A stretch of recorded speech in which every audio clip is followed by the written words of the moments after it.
Welcome to Cryptic Chronicles, a show dedicated to exploring everything weird in this ineffable universe we call home. Today on the show, I am going to cover a listener request from one of my patrons, Ashley, specifically on creepy American towns. If you'd like to shape the future episode topics, become a patron today. In any case, these towns are not someplace you'd like to visit after dark. Or would you? These are some of the most mysterious and dark places in the US that have a shroud of weirdness looming over them in some way or another. Many have unknowable secrets, whereas others are engulfed in paranormal activity, and others are riddled with violence and the macabre, and some are a mixture of all the above. This is a compilation of some US towns with the most sordid history and which emanate a high creep factor. And spoiler alert, there's a lot of New England folklore in here because that area has a ton of dark lore surrounding it, way more than I knew existed. So let's just hop right into it, shall we? Because it's time to get weird. I'm your host, Tim Hacker, and you're listening to Cryptic Chronicles.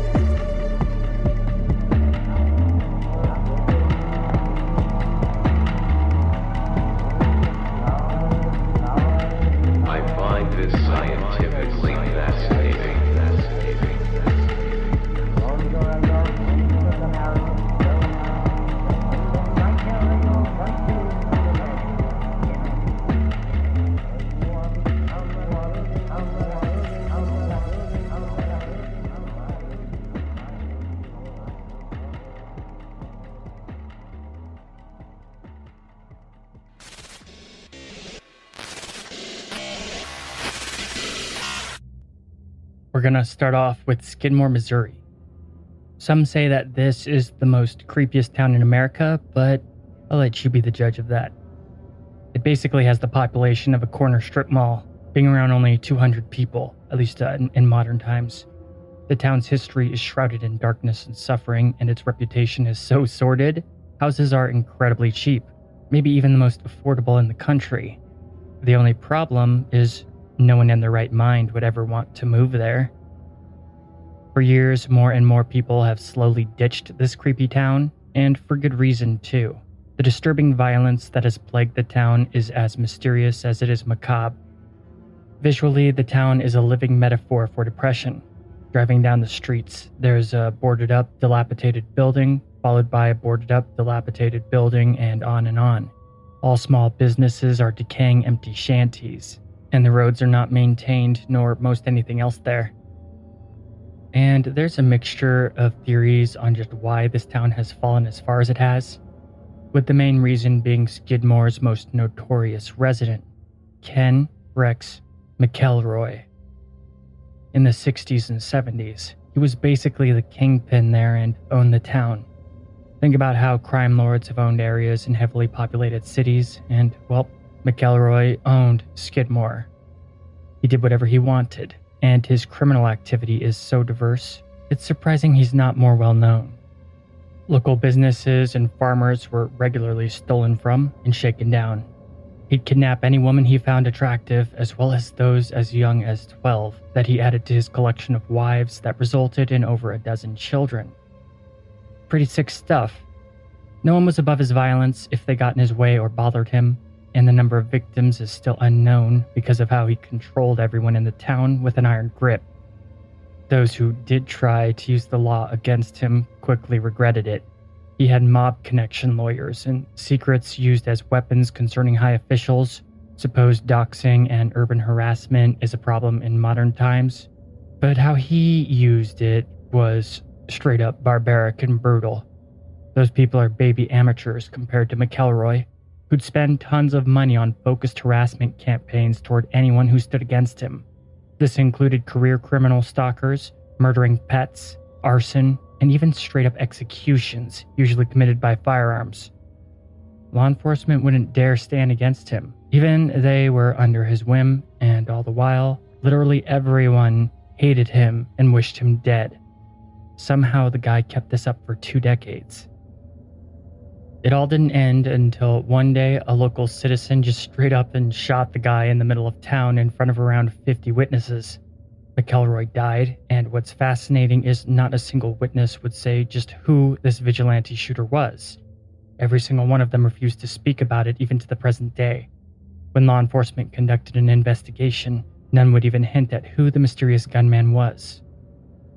This whole event kind of blew up on the national scale for a little bit, and for a moment, everybody across the country was talking about the executed dictator of Skidmore, Missouri. And while this was pretty good for the short term concerning the town, over the following years, the town would just die slowly and more people basically up and left, leaving Skidmore half a ghost town. But there's plenty more dark happenings in Skidmore. In the year 2000, Wendy Gillenwater was brutally murdered by her boyfriend in Skidmore. The official cause of death is being stomped to death, but others discovered evidence suggesting that she was actually dragged to death after being tied to the back of her boyfriend's car. Thankfully, her killer boyfriend is in prison and will remain there the rest of his life. Hopefully. And then in 2001, a young man named Branson Perry disappeared into thin air. The 20-year-old was doing some chores for his hospitalized father and went to the garage a few yards away and was never seen again. He even had a friend in the house helping him, and there were 2 others on the property fixing his dad's car. No one saw anything unusual, not anyone near the house, or come up close to the house, or leaving, or him leaving, or anything. His friend hardly turned her back, and then when she turned back, he was gone. Literally no evidence or trace was left behind of what might have happened to Perry. One moment he was there, and the next he was not. He was just going to go grab some jumper cables for the guys fixing the car and then vanished. The jumper cables vanished with him too. However, 2 weeks later, the jumper cables appeared in plain sight on the property, but there was no sign of Branson Perry. The entire town and surrounding districts, what do they call it? County? The surrounding county around the town got together to help comb the area, trying to find him, but they couldn't find any clues whatsoever about his whereabouts. There were even pretty in-depth excavations based on tips that never led to anything. The young man just vanished into thin air and was never seen again. Then in 2004, 911 got a call saying that a woman's stomach had exploded. It turns out Bobby Jo Stinnett had her pregnant baby cut out of her stomach by an insane woman who decided she wanted her own baby. Sickeningly, the person who made the call was her mother, who'd found her in the nightmarish condition.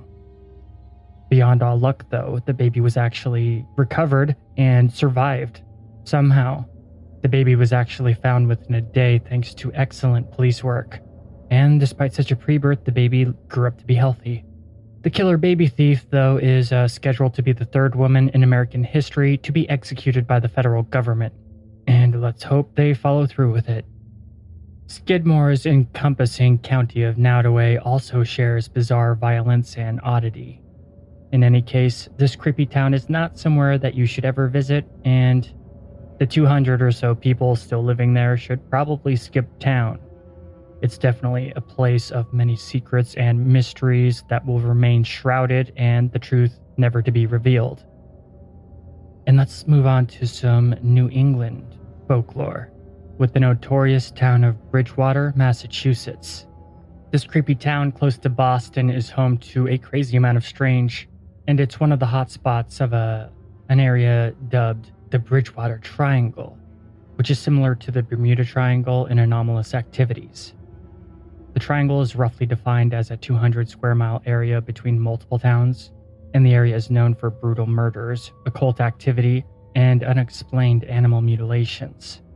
Many say the supernatural energy permeating from the area influences people in the nearby towns, and there have been some pretty bizarre sightings from legitimate sources, such as in 1980 when Police Sergeant Thomas Downey witnessed a massive winged creature thought to be Mothman.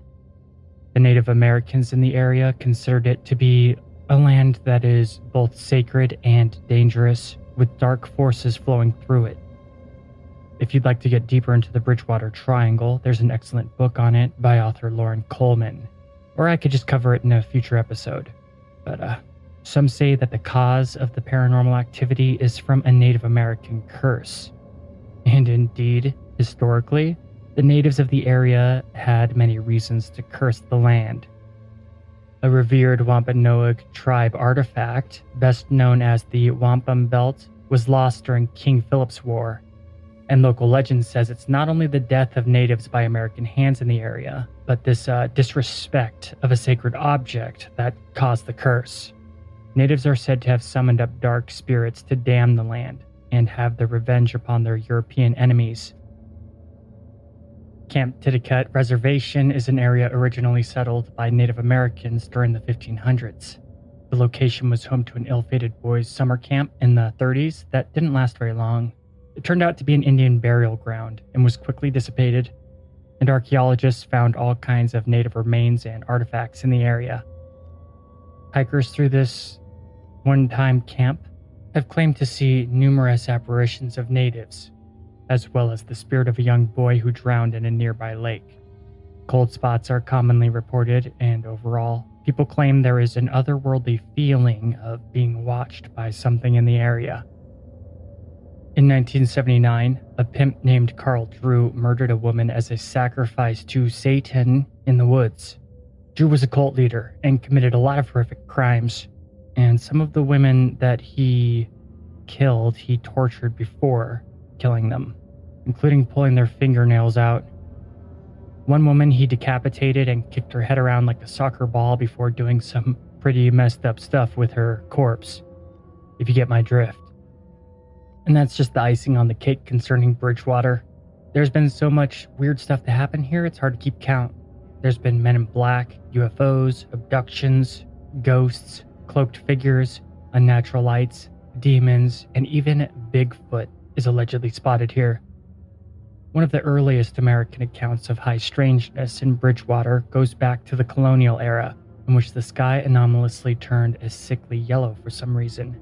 But UFO sightings go back as far as 1905, when a cigar-shaped craft was spotted at low altitude using some sort of beam that people have dubbed as searchlights that swept back and forth across the countryside. After a few moments, the lights went out, and the craft rose up and zoomed out of sight at incredible speed. In 1908, a black sphere UFO was seen over Bridgewater by two undertakers. This craft also had a light that shone at the earth they assumed to be a searchlight. There was another sighting in the summer of 1941, 1979, and many sightings in 2013. Mysterious men dressed in all black are said to have investigated the incidents each time and threatened a few who later came forward about it. And there's also many alleged hauntings in Bridgewater, such as the Bridgewater State University, which is said to be one of the most haunted universities in the country. There are countless documented encounters with an entity there that loves to mess with furniture and stack cans of all things. One room in particular is said to give off some pretty creepy vibes, and people claim to have heard raised voices, choking, and weird sounds in general. An urban legend of a girl being choked to death by her boyfriend is the alleged source of the haunting.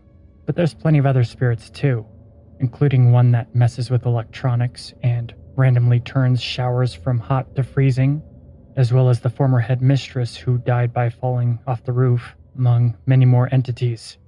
A variety of poltergeist activity is reported within the university, and interestingly enough, these reports go back to the 1800s. The Bridgewater Swamp is another area of consistent high strangeness. Its name is Hockomock, and Hockomock translates to the place where spirits dwell. Many lives were lost in the swamp during the First Indian War back in the 1600s, and glowing orbs are reported in abundance here, as well as a Bigfoot-type entity. There are also giant snake sightings, thunderbirds, and balls of fire. The Mothman himself has also even been seen in this swamp, and there have been many reports of missing people after journeying in there. And Bridgewater also has what was once known as an insane asylum, but for the criminally insane. At Bridgewater State Hospital, there's an odd number of high suicide rates. The bizarre suicides and happenings in the hospital have made it a dreaded place to be sent by those criminals who have heard of it, because a lot of the time, it means you're never going to leave once sent there. And there's also the Taunton State Hospital that opened in 1864 that was called the State Lunatic Hospital. In modern times, they don't really use terms like lunatic hospital or hospital for criminally insane and whatnot, but this hospital too is home to anomalous activity. There's a consistent entity reported across the board, which is a shadow figure, and it's seen doing all kinds of creepy stuff, including climbing the walls to linger on the ceiling while staring down at patients. Many have reported being touched by unseen hands in the facility, and pretty much have a sense of unease the entire time that they're there. At one point, the staff was accused of being a part of a satanic cult by outsiders, and they'd perform horrific rituals on the patients. There are reports of possible human sacrifices there from the 60s and 70s, and it's also been home to serial killers and every type of human evil you can think of. All in all, Bridgewater is a literal vortex of paranormal activity. According to the lore surrounding the town, that is. And the Bridgewater Triangle is an area paranormal investigators have an intense interest in documenting and exploring. It's very large. Unlike the next creepy town we're going to cover, Whittier, Alaska. Even though Whittier is not the creepiest town I'm going to be covering, it's most definitely the weirdest. But this town's especially unnerving to me because I value personal space and solitude so much. It's also covered in a fog most of the time, as well as the surrounding area. I can think of a few things worse than being stuck with the same people in a enclosed space for long periods of time. But if you're one of those people who love to stay at home all the time and are super extroverted, I guess you may like it. Maybe. The colossal building is known as the Begik Towers, and there's no reason to ever go outside if you live there if you don't want to. The Begik Towers are condos where most of the residents of Whittier live. In fact, basically all of them live there. And there's some creepy paranormal tales there as well. Many residents have reported hearing ghosts searching for food in the kitchens, wandering around heavy-footed up and down the stairs, and weird whistling at night.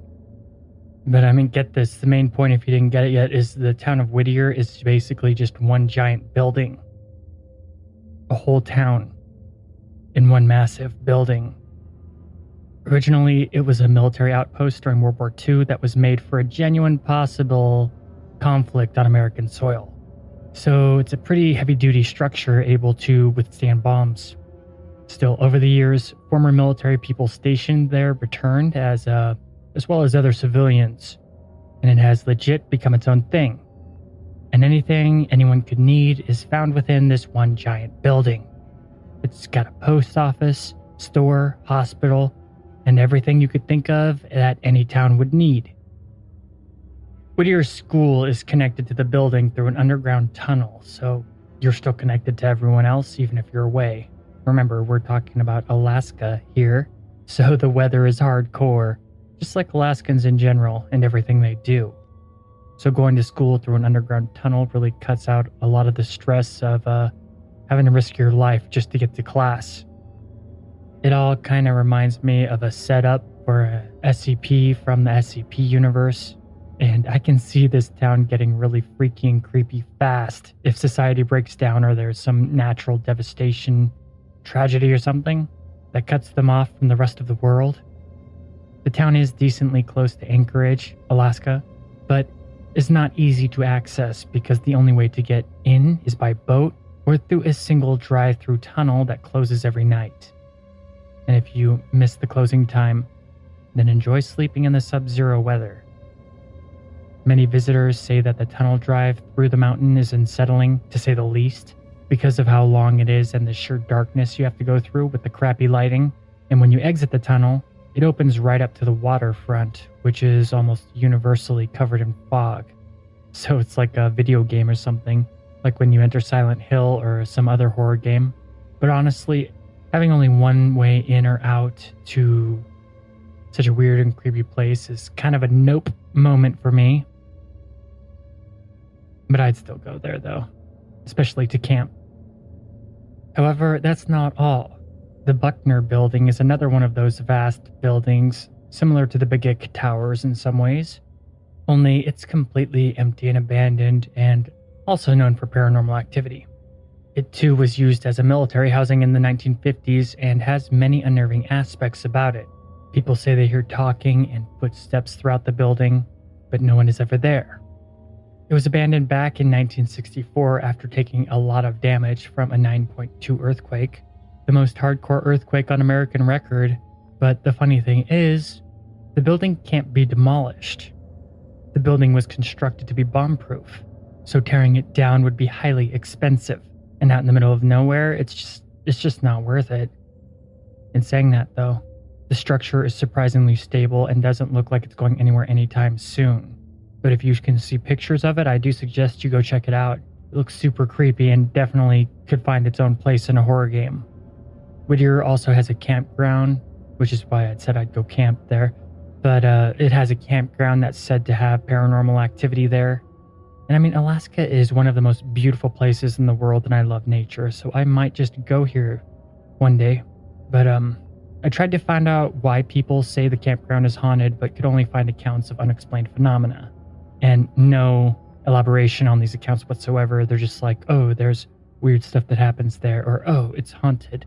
And then they don't give any stories or accounts. No matter, I mean, I looked for like 10 minutes for anything, and I couldn't find anything. So they probably just say that it's haunted for tourism. But I bet it's still pretty creepy considering like Whittier and all the fog and whatnot. And people have dubbed it as one of the most haunted campgrounds in the US. Ranker.com has named Whittier the weirdest town in America, and the entire town living in one big building year-round. I mean, it doesn't get much weirder than that. Anyway, I need to go grab some coffee, and you're listening to Cryptic Chronicles. We'll be back after a quick break.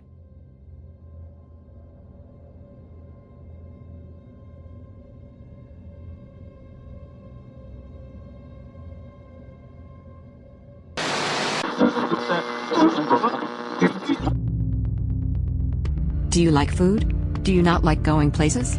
Do you like staying home and having food brought to you? Well, you're in luck, because a thing called Blue Apron exists. With multiple pricing, there's a way to get the gourmet delicious meals under any budget. And it's totally worth it. Cryptic Chronicles would not promote Blue Apron unless it knew how good it is for you. With all the junk and everything these days, the majority of people sustain themselves on poison and don't even know it. A healthy spirit, mind, and body requires a healthy lifestyle, and the ability to take care of yourself, and feed your body all the nutrients it needs to function at its best in our highly demanding lives. You get to choose your own meals. The chef-designed recipes include balanced Mediterranean delicacies, quick one-pan dinners, and top-rated customer favorites. Unpack your home-delivered box with enthusiasm because there's a guarantee on freshness and the highest quality of all Blue Apron products and ingredients. Create magic following our step-by-step instructions. You'll experience the magic of cooking recipes that the master Blue Apron chefs created with your family's tastes in mind. With step-by-step instructions, so you never miss a beat and have to get frustrated about making the meal. I know I do that. At least, when I'm not eating a delicious Blue Apron meal that is responsibly sourced, quality ingredients like fresh produce, sustainable seafood and exclusive spice blends means you're going to have a meal that's top tier over the common fast food garbage most people eat. And Blue Apron cares about the environment, which is another reason I love them so much, with recyclable ice packs and packaging to ensure your ingredients stay fresh until you're home and ready and easily disposable for the health of Mother Earth. Do yourself a favor, and take care of your body and mind the way nature intended it, with a healthy meal that's also gloriously delicious. With Blue Apron, the yummy goodness is dropped off right to your very doorstep. So if you like food, and you like not going places, then why not try Blue Apron, and give your mind a rest from going to crowded grocery stores, and writing a list of stuff to get, only to forget half.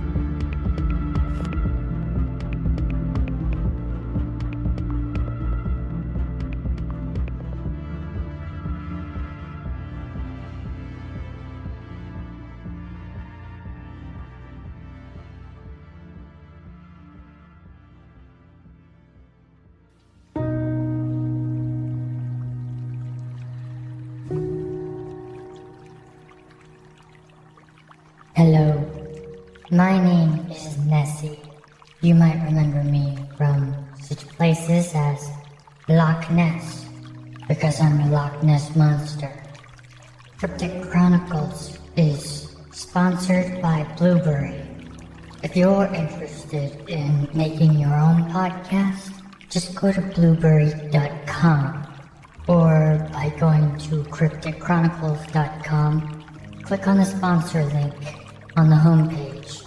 By going through Cryptic Chronicles, you will not only be helping to support the show, but you'll also have the best podcasting host on the market. There's no contracts, and you can cancel anytime. You'll have free 24-hour tech support, syndication with your own RSS feed, as well as a plethora of other goodies that only professional podcasters use. There's no third-party sites to log into. Never leave your own website. You remain in control. All you have to do is produce your podcast, write your blog post, and then publish with 29,000 plugins to pick from. By going through Cryptic Chronicles, you'll have 1 month free of the best podcast statistics, as well as 1 month free of the best podcast hosting. So go through our sponsor, Blueberry, today. And if you can, visit Loch Ness, because I am very hungry.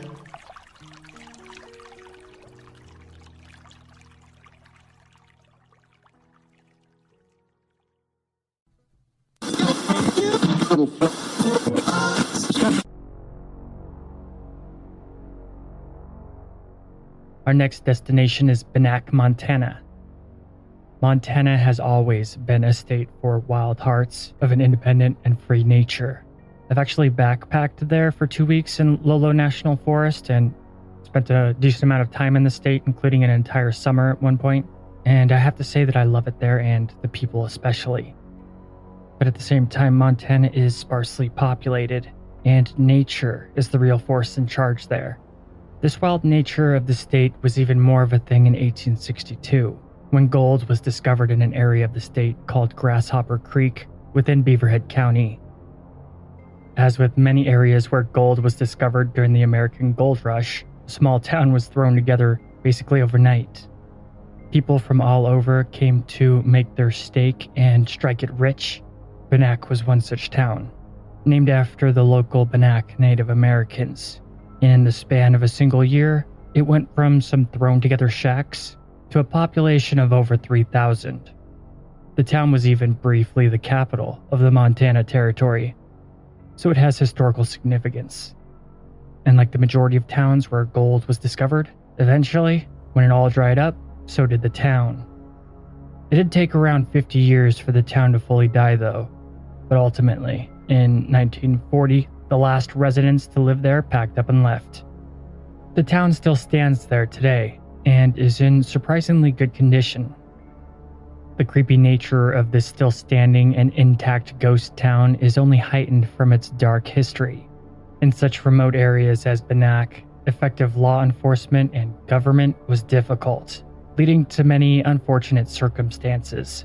Many outlaws were always attracted to such places, and with little in the way of any efficient marshals and whatnot, and no backing by the federal government, many times people had to take law into their own hands. Criminals or outlaws were often just outright killed, with very little in what we would call a legal fair trial, and the miners and residents effectively policed themselves. But what happens when the person that's supposed to be the one protecting you turns out to be behind all the predation and pain and suffering and murders in the area? Well, if the stories are true, this town had one of the most corrupt law enforcement officials in history. Bannack's one-time sheriff, Henry Plummer, was allegedly the secret leader of a gang called the Innocents, and responsible for possibly up to 100 murder robberies in the area.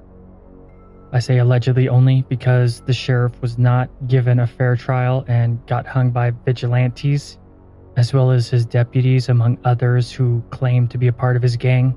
And if there wasn't a real trial, then innocent until proven guilty. But obviously it's too late for that, so I'll just say allegedly. Anyway, those who were not lynched alongside the sheriff were banished upon pain of death. But let's just say whoever was leading the gang doesn't matter because there was an abundant amount of misery resulting from their actions. And the Innocence gang was as dreaded as much as it was hated. Miners and travelers were murdered in the wild at their claims and on the roads in abundance. A lot of horror stories of people having their throats slit when they slept or gutted without warning in the wild. As such, there are some creepy tales that the sheriff never left the place, his angry spirit making itself known at night, as well as some of his lynched associates. Many paranormal investigators have encountered poltergeist activity here, and the usual cold spots and other things that are hand in hand with paranormal activity. And the lost souls of those who were murdered out in the wild wander about around the town. But there's also other alleged ghosts inside the town, such as a girl named Dorothy Dunn, who drowned along Grasshopper Creek. Her apparition is said to be seen mostly by children, with these apparitions manifesting in the Mead Hotel, among other places. However, this girl is just one of many spirits said to haunt the hotel. There were many unsavory deaths in the town itself, not just those who were murdered outside of it. Crying children have been heard in the night, maybe from the souls who died there when the building was used as a hospital. Some say the crying children were from Native American attacks when kids were locked up in safes for protection. But a theme of children disembodied voices is supposedly a common supernatural occurrence there. But pretty much the majority of the remaining buildings in the ghost town have their own creepy tales about them and are said to contain entities, such as the Christmas store, the Bassett House, Skinner's Saloon, and others. The infamous sheriff haunts various buildings, it's said, and is quite unpleasant to encounter. People still visit the site today and allegedly take pictures with ghostly entities in them and experience unexplainable phenomena quite often. It's safe to say that Bannack is one creepy town, with very interesting and sordid history. Though not nearly as notorious as our next destination, Point Pleasant, West Virginia. Point Pleasant is said to be home to many unexplainable occurrences, hauntings, and even a curse. This is one of the main spots for the notorious Mothman sightings and John Keel's investigations into the high strangeness in the area that's documented in the bestseller, The Mothman Prophecies. Keel was an extremely famous researcher with many incredible conclusions concerning the paranormal, and this town is easily one of the most haunted locations in America and pretty much a paranormal hotspot in any researcher's list of weird places. John Keel referred to entities like the Mothman as ultra-terrestrials and able to alter reality to a degree through the superspectrum. These ultra-terrestrials are in no way united and often play against one another if they have any free will at all, but I'd really suggest reading The Mothman Prophecies. It's a fantastic book and one of my all-time faves. But what's less known about the town is that it's actually pretty cursed throughout its entire history. Around 200 years ago, when the Americans began pushing west, they encountered fierce resistance from many Native American tribes that inhabited the land. And one of these brutal encounters in the early Indian Wars was against the formidable Shawnee tribe and their chief, Ketua. I think that's how you pronounce it. But when translated, it means Chief Cornstalk. And it's also fascinating how even the original natives of the area that later became Point Pleasant said that spirits haunted the area. They had tales of unexplainable lights, alien creatures, and phantoms surrounding the land, and all that long before Americans were ever around or a thing. The area was looked at as a window between worlds, essentially. However, despite the darkness associated with it, the Shawnee would fight for their land, and in the end, curse the settlers and the land for centuries after. Chief Cornstalk and the Shawnee were part of a powerful confederacy of native tribes that opposed American expansion. But after a series of pretty costly conflicts, the Shawnee chief attempted to make peace with the Americans, which did last for a long time, years even. That is, until they were betrayed and taken hostage. Eventually, he was straight up murdered by soldiers acting on their own without orders, and as he lay dying, he spoke the legendary curse. Quote, "I was the borderman's friend. Many times I have saved him and his people from harm. I never warred with you, but only to protect our wigwams and lands. I refused to join our pale-faced enemies with the redcoats. I came to the fort as your friend, and you murdered me. You have murdered by my side my young son. For this, may the curse of the Great Spirit rest upon this land. May it be blighted by nature. May it even be blighted in its hopes. May the strength of its people be paralyzed by the stain of our blood." End quote. The chief died immediately after saying the curse. They buried the native chief, but he would not rest in peace because paranormal phenomena has been associated with his grave and him in general, even till this day. When trying to erect monuments for him, machinery would get struck by lightning on a clear evening, as well as a bunch of other weird stuff. Especially when they dug up his grave to move him. However, over the centuries, many disasters in Point Pleasant are said to be from this curse, such as a coal mine disaster that killed 310 miners in 1907, 150 being killed in a tornado in 1944, the Silver Bridge collapse that killed 46 in 1967, a plane crash that killed 35, another plane crash that killed 75 in 1970, a jail explosion that killed the murderer, her husband, and all police inside the building, basically, back in 1976, a train derailment in 1978 that littered the area in thousands of gallons of toxic waste, 51 killed in a construction disaster of the same year, as well as many, many more tragedies, such as fires, 2 crazy floods, and many mysterious deaths.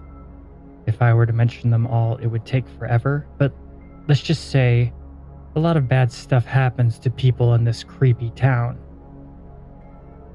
Though in the modern pop culture zeitgeist, most people associate the town with high strangeness surrounding the Mothman. The sightings of the entity allegedly began on November 15, 1966, when a young married couple were blown away when seeing Mothman one fateful night as they passed an abandoned World War II factory. Supposedly, the thing followed them up to 100 miles per hour as they tried to lose it while panicking. When asked what it looked like, they said, "Shaped like a man, but bigger, maybe 6.5 or 7 feet tall with big wings folded against its back." But this was just the first sighting of many more to come, climactically ending with the Silver Bridge collapse in December 1967 that killed a whole lot of people. Mothman sightings before the bridge collapse, though, were pretty consistent. It was only after this incident that the sheer volume of sightings began to die down to the point that sightings became extremely rare as they are now. Many wondered if Mothman was behind the terrible tragedy, or perhaps it was trying to warn people, some claim. In either case, the entity is just another dark shadow that's spread over the town. Point Pleasant is also home to a ton of UFO sightings, and many documented encounters with the mysterious men in black. It's safe to say the paranormal activity there is off the charts. The Point Pleasant River Museum was built over one of the bloodiest battlegrounds during the Indian Wars, and many caretakers and people who have visited the museum claim that shadow people inhabit it. The summer house near the museum is as old as it is, and it's often said that those who stay there hear unexplainable noises that are strange and unnerving. The historic Lowe Hotel that was built back in 1901 is said to be haunted by children, a sea captain who is waiting for a boat, and a former maid. A woman in a nightgown who likes to dance to music can also be seen, but she only haunts the area between the first and second floor. There's a bearded man apparition on the 3rd floor, and on the 4th floor ballroom, musical instruments can be heard without anyone there. And overall, ghostly happenings are said to be abundant, including things moving on their own, cold spots, and disembodied voices. But if the Mothman and cursed towns are not your thing, then maybe visit our next location, especially if you enjoy mutant satanic serial killers. Because next up is the town of Boston Mills, or Helltown, located in Ohio. Boston Mills is a ghost town that's pretty modern, all things concerned, and has a lot of bizarre conspiracies regarding it. What led to its end was the feds using a recently passed bill that gave them eminent domain to acquire land from private owners. So no one in the town could argue and couldn't say no when the government told them to get out. All of a sudden, with no explanation, the government forced every single person in the town to evacuate. And this is what's led to some interesting government conspiracies concerning Helltown. And knowing just how little we can trust the government, they are not unbelievable in the slightest. However, I should also quickly note that Boston Mills, or Helltown, is a nickname for the northern part of Summit County, and are actually a handful of areas all combined that are commonly referred to as Boston Mills. But the big question is, why did the government force everybody out of the town? Some say that the government was conducting a cover-up of like a chemical waste that was spilled nearby, which led to horrific mutations and cancers to spread among the residents and their children, or that strange mutations of animals in the area began attacking citizens of the town. To this day, brave souls who have gone there say they have spotted disfigured mutated people hiding out, and these mutant revenants don't like outsiders. Helltown is foreboding to the extreme in its creepiness, and actually very dangerous after dark. There's always talks of serial killers, ghosts, and satanic cults that surround the area. The town's pretty ancient too, first established in 1806, but it didn't really grow into what it would become until the 1880s when a railroad station was built there. Boston Mills Bridge is known as Crybaby Bridge, which is another fascinating legend that originates from the town. It's a plain-looking concrete steel bridge that's more and more consumed in the overgrowth of the woods. And like many legends, there's a variety of ways the tale has been told. Several of these instances surround a busload of children that were killed on the bridge. If you put dust on the back of your car and attempt to drive it, children's handprints will be on the back window afterward. Cars that park on the bridge are also said to have difficulty starting again if the engine has been turned off. But the majority of lore revolves around a mother who threw her baby off the bridge into the water below, and then in many versions she takes her own life on the bridge afterward. Depending on who's saying it, the husband kills his wife and child, or some tragic car accident kills them all. In any case, the key to this legend is its namesake, a baby or child at nighttime being heard crying, but there's nobody in sight. The local long-abandoned cemetery is said to be a hotspot for weird stuff too. It's said to be haunted by a ghost that just sits there staring blankly ahead and never reacts to anything going on around him and just basically stares forward and doesn't move. And according to the lore, the trees inside the cemetery are said to move, and not move as in the tree branches moving around on their own, but moving as in they are in different locations every time somebody comes and visits the graveyard. It seems like many of the tales that come out of Helltown intertwine, because the graveyard is also said to have the graves of the busload of children who died. But concerning the graveyard, this school bus of children were slaughtered by a serial killer in the woods. So it's not the same version that I already talked about on Crybaby Bridge. That is the least talked about version of that bridge. This version of the murdered children all come from either it was a serial killer, or others say that it could have been like a group of serial killers, or an escaped mental patient, or even a satanic cult. No matter what version it is, though, the children were murdered, and the bus is actually still out there in the woods till this day. It's an actual real bus you can go see if you want. People who have investigated claim that they have seen the ghost of the children in the long-abandoned bus, each one sitting in their seat still. Sometimes the killer is there and the kids aren't, and he's seen smoking a cigarette at the back of the bus in a shadowy form. Sometimes nothing is seen at all. Only the screams of the children or laughter of the killer is heard coming from within the bus. And with this macabre history surrounding it, many people have actually tried to move this bus, but something always goes wrong, or some mishap that leads to somebody getting hurt. So after enough attempts, people have just given up on it, and the bus is still out there. People who have messed with the bus or try to move it or damage it or do anything with it really, they seem to have bad luck follow them. And those who hang around the bus too long into the evening when it starts to get dark, they have reported seeing people, like robed people in the woods, looking at them. But since there's so many different versions of the bus and what happened to the kids, there's no way to know what's really going on, or if any of it's even true in the first place, but it's definitely pretty creepy. And I have more to cover concerning Helltown after a quick break. You're listening to Cryptic Chronicles.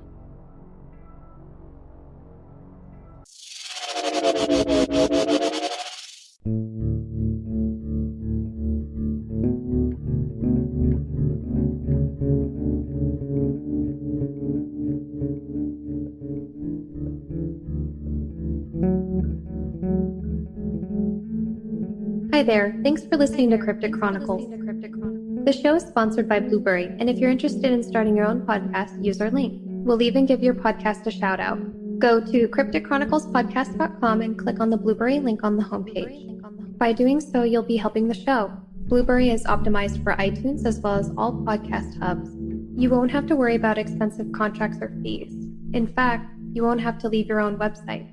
You'll have your own RSS feed and no third-party sites. Try it for a month free by going through Cryptic Chronicles. Also, if you're a fan of cryptic content, please support the show on Patreon. By giving just $1 a month, you can really assist us in posting more content frequently. You'll also have access to bonus ad-free episodes of the show and the Discord channel. To keep up with all Cryptic Chronicles content, follow us on Twitter, Instagram, Tumblr, and of course Facebook. Give the Facebook page a like and join the Cryptic Chronicles group. We'd love to hear from you. Thanks for supporting the show, but most of all, thanks for listening.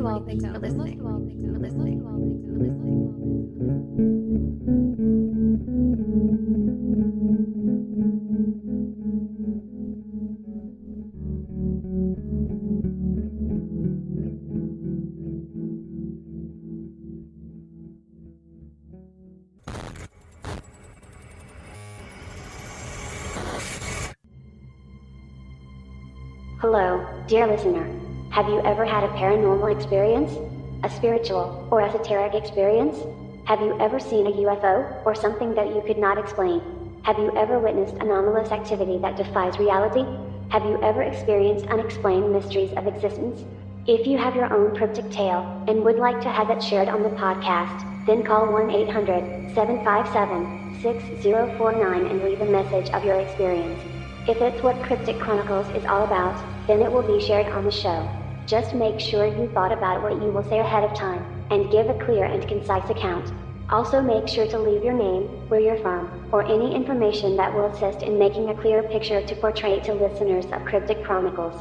Once again, call 1-800-757-6049. That's 1-800-757-6049. We look forward to hearing from you.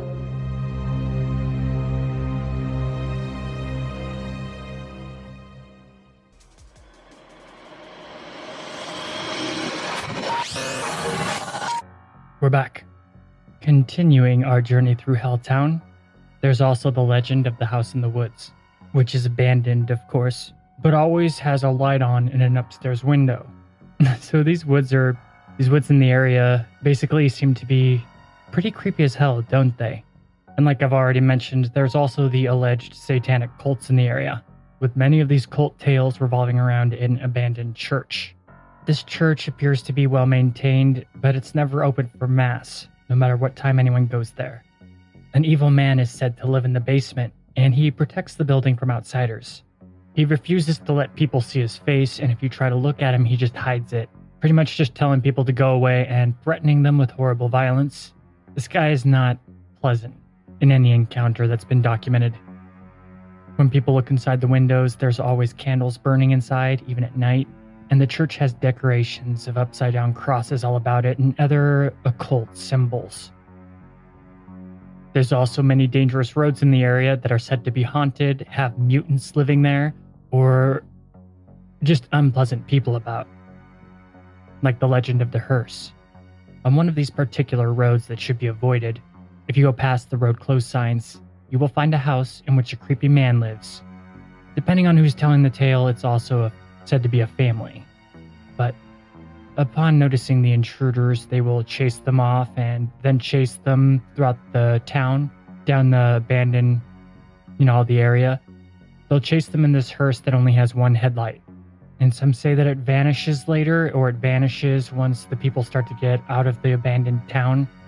But pretty much in all accounts, the hearse gives up the chase after people actually leave Helltown. And there's many, many legends concerning these bizarre evil roads. So I'm only going to cover a few. Such as an evil road that's said to be possessed, and many fatal car crashes have occurred on it. They say an evil force will try to take control of your car and force you to crash. They call this road the end of the world.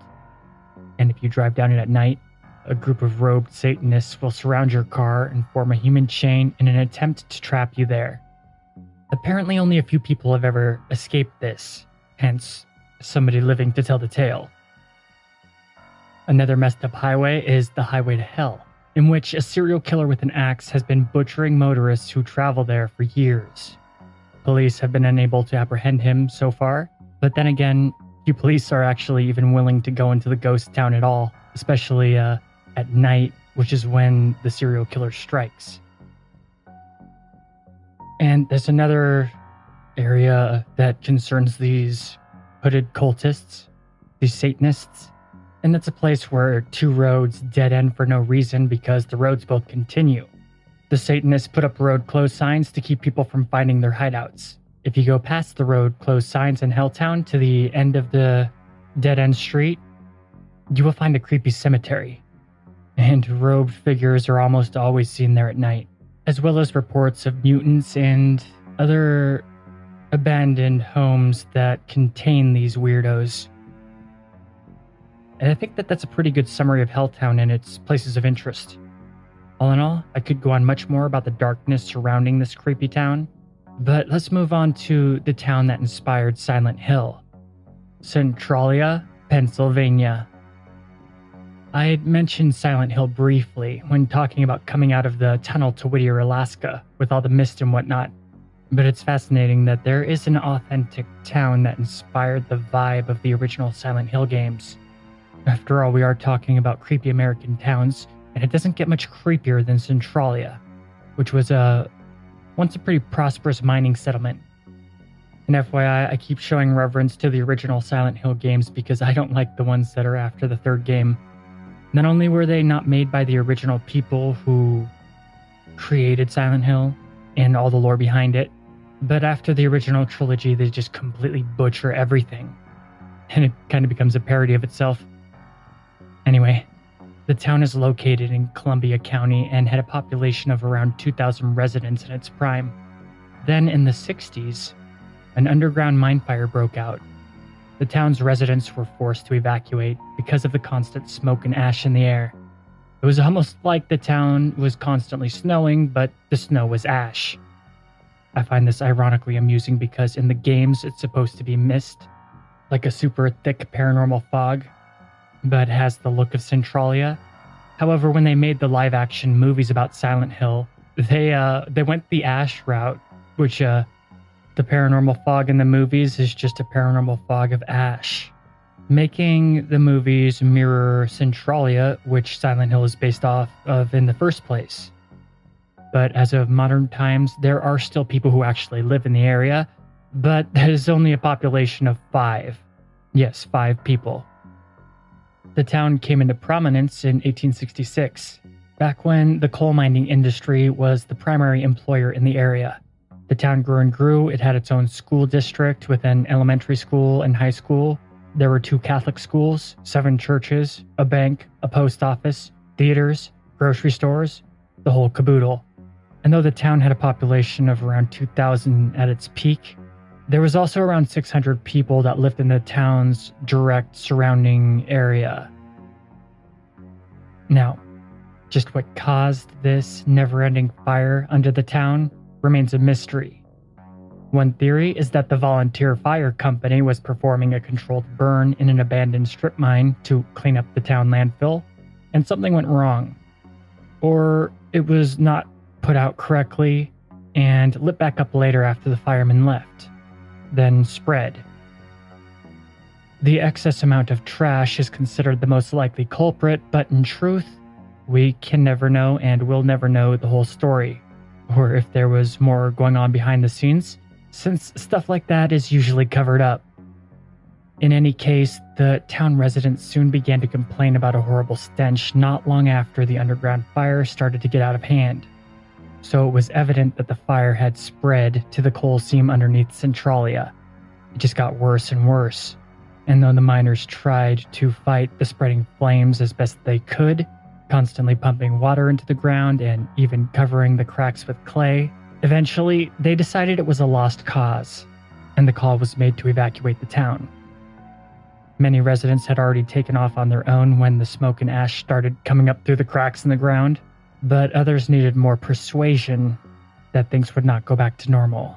When more and more flames were popping up through the cracks of the streets, sidewalks, yards over the next few weeks, most got the clue it was time to go.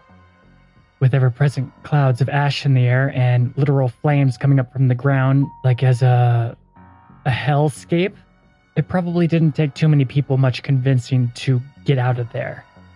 And after a while, with all the ash in the air and whatnot, Centralia began to look exactly how Silent Hill is depicted in the games.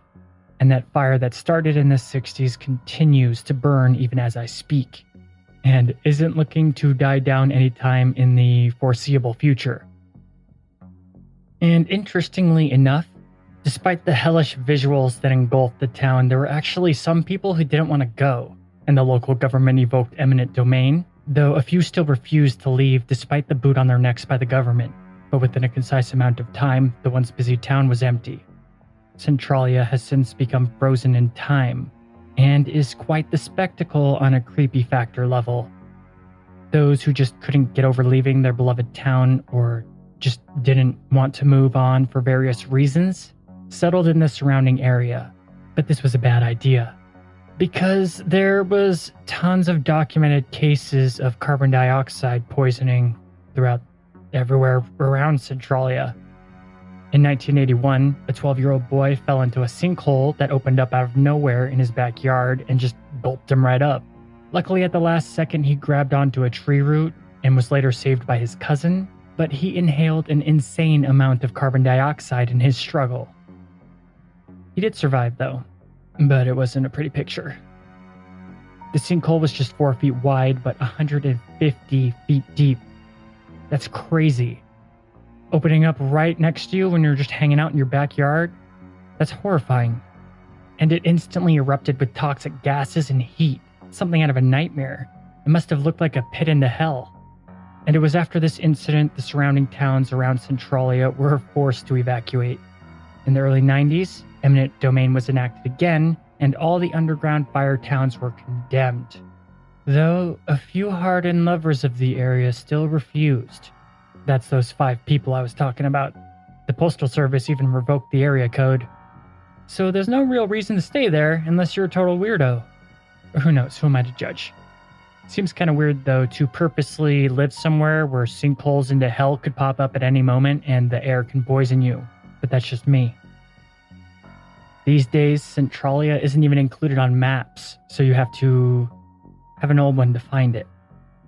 If you do go looking for it, though, you will find a very creepy, abandoned town that has a lot of decaying graphite and scenery familiar to Silent Hill, complete with an ever-present fog cloud. But whereas the original Silent Hill trilogy is based on exploring the subconscious/unconscious mind, archetypes, alchemy, and the occult, this town of smoky white twilight is very real. And there's even some interesting paranormal activity associated with Centralia. Many curious souls who have visited the town claim to have seen some strange creatures or otherworldly figures in the ash fog. They've claimed to hear bizarre sounds and a constant feeling of being watched. And let's end this episode with Danvers, Massachusetts. The history of this town goes all the way back to the 1600s and is shrouded in darkness. For inexplicable reasons, the town had a much higher rate of the insane than was normal in other areas. And back in those days, there was little empathy for anyone with these types of conditions. Basically, mentally ill people were auctioned off to the highest bidder to do whatever they wanted with. Literally, they were property at that point and could be murdered for fun or treated in the most horrific cruelties imaginable, and no one would blink an eye. Those who were not purchased were forced out into the elements to starve to death, be eaten by beasts, killed by natives, or just freeze to death or die in some way by nature's gentle grip. The craziest part of this policy is that it lasted all the way up until 1841, and from a modern perspective, this practice is horrifying and pure evil.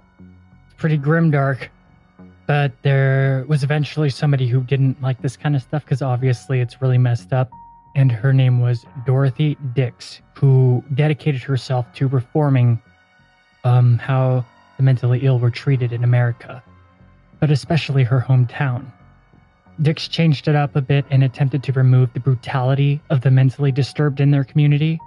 She created something that revolved around contracts for people to take care of the mentally ill, but the system was still pretty rife with abuse. It was routine for the insane to be locked in cages or animal pens, strapped to chairs in metal bands, chained down, left naked, and regularly beaten into obedience. And there was nothing to stop men from seeking out young mentally ill women, and yeah, you can imagine. The worst was that no one cared if any of these people vanished or died in questionable circumstances. It was a sadist's or maniac's Disneyland. Still, Dix kept trying to push more and more humane conditions for the mentally ill and never gave up. She wanted the government to have a more substantial influence on their treatment and laws to make their lives less nightmarish. She was pretty successful, too. The Danvers State Mental Hospital was erected directly from the fruit of her own actions. It was also a work of art in architecture. The hospital was a vast Victorian-era complex with 17 buildings. And in the beginning, it was totally legit, with compassion being the highest aspiration of the nurses and doctors. But shit went south real quick. They couldn't have chosen a worse spot to build because it was over John Hathorne's house, one of the harshest judges at the Salem witch trials. Many of the horrific events during the witch trials took place in the area, and the hospital was pretty much built right on top of it. And the horror stories began pretty early on into its history. One Portuguese psychosurgeon began drilling holes in the heads and destroying brain tissue with alcohol, to which Walter Freeman, he's a huge asshole, but he would study this man's work to develop the notorious lobotomy procedure. So let's just say that the hospital became a living hell. The facilities were heavily overpopulated, and groans, cries of pain, and shrieks echoed throughout the halls regularly. And with all the lobotomies and medical experiments going on, many patients were vegetables or just wandered around like zombies. Luckily in the 70s, with the rise of good drugs that help mental conditions, things got a lot better, and the population began to die out over time, with it eventually closing in 1992. But for a long time, the hospital was really messed up. If you've seen the American Horror Story, specifically the Asylum series, it's based on that hospital. New England folklore. The dark legacy of how the mentally ill were treated in the town tainted it forever. Most people in town don't want to talk about the town's past and don't want to talk about ghost stories or anything superstitious to them. They just want to be considered a typical New England town. But the tales of escaped mental patients murdering people in the town have left too much deep scars and a creep factor in the subconscious psyche of the people in the town to just be forgotten. The hospital has been mainly torn down other than the main Victorian building, and an apartment complex has been built on top of it. Another of the remaining things from the asylum is the cemetery known as the Dead Danvers Insane, which has around 800 unclaimed bodies in it. They're marked with numbers instead of names, and the people they once were utterly forgotten from the lack of records. But that's just one of the cemeteries, because there's also another one, the Danvers State Hospital Cemetery, with the subtitle, The Echoes They Left Behind. This is more of the official graveyard, but still just as creepy. The Danvers Town Forest contains Gooddale Cemetery, located just past the entrance, and features historic graves from both the Revolutionary and Civil Wars. And it's paranormal activity common in the area. So the creep factor in this town is extremely high. There's plenty more too. Just 12 miles away from Danvers is the town of Salem, which I'm sure that you are familiar with. There's a pretty big business surrounding the Salem witch trials. Still, only a handful of the events actually took place in Danvers, because a lot of it went down in Salem, obviously. But it still solidifies Danvers' connection to alleged witchcraft activity. And there are even some memorials there in an attempt to make amends for the cruel treatment of its citizens in the past. Whether you believe in witchcraft or not, it's a fact that innocent people suffered horrible fates from witch hunts. Anyway, the Endicott Family Cemetery, another haunted cemetery that's super creepy there, was established in the 1840s as a private family cemetery and is another one of the areas in the town with a sordid reputation. Paranormal investigators claim to have seen spirits in 1800s clothing, encountered cold spots, and a basic feeling of unseen presences watching them in the graveyard. The cemetery was initially made for the Endicott family, and 3 of them in particular are said to haunt it: Margaret and her 2 sons, Jeremy and Alex. The cemetery was eventually abandoned by any caretakers and fell into neglect and disrepair, and this has left the burial grounds to appear incredibly creepy visually.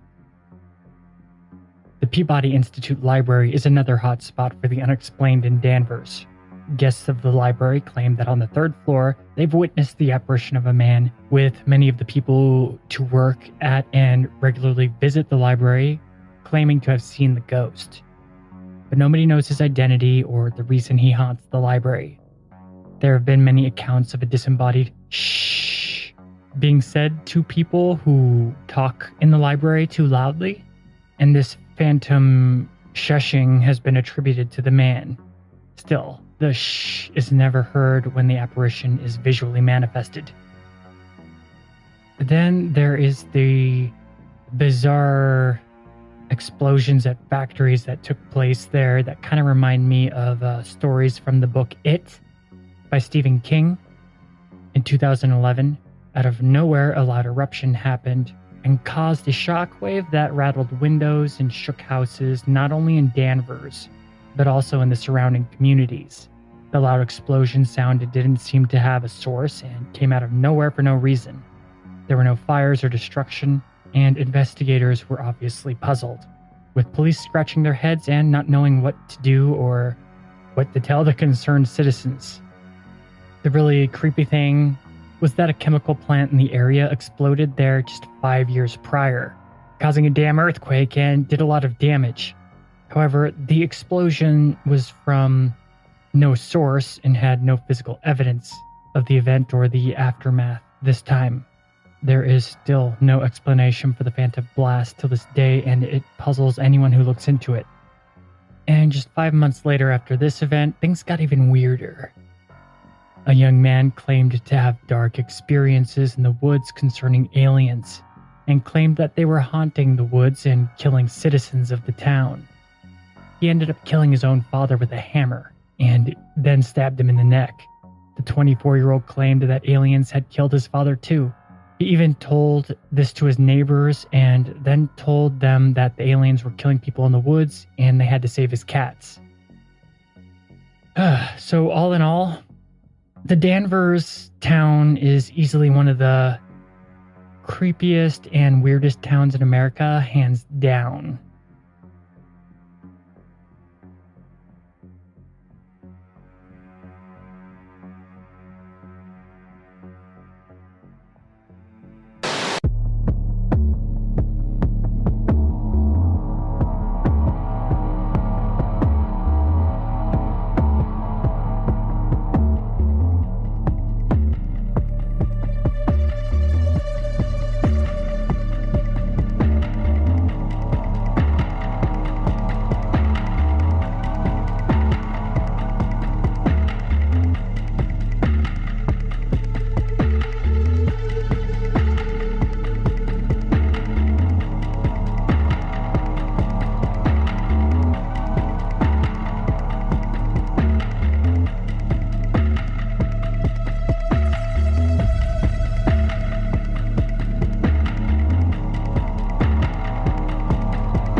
that's all for today's episode. Let me know if you want more episodes on creepy American towns or even like other countries' creepy towns or creepy places, because there's a lot more to work with. I could also just mix it up and whatnot.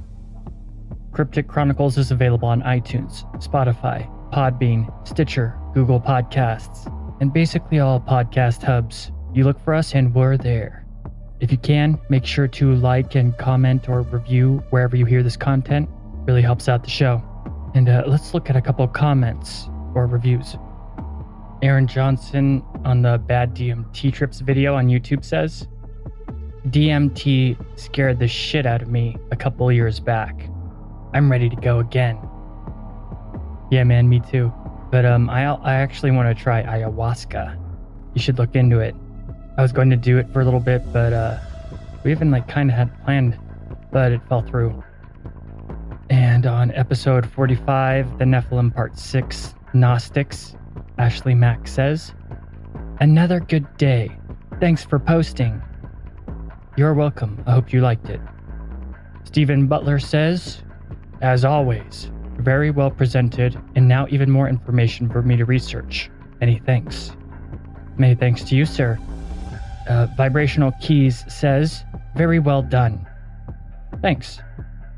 If you enjoy Cryptic Chronicles, even in the slightest, please help out by just leaving a comment. The interaction makes the algorithms like the episode, and so will spread it and help the show grow. Or like it or whatever, wherever. I don't know how all the platforms work. My uploads are kind of automatic for the most part. So please review, comment, share, like. It all helps.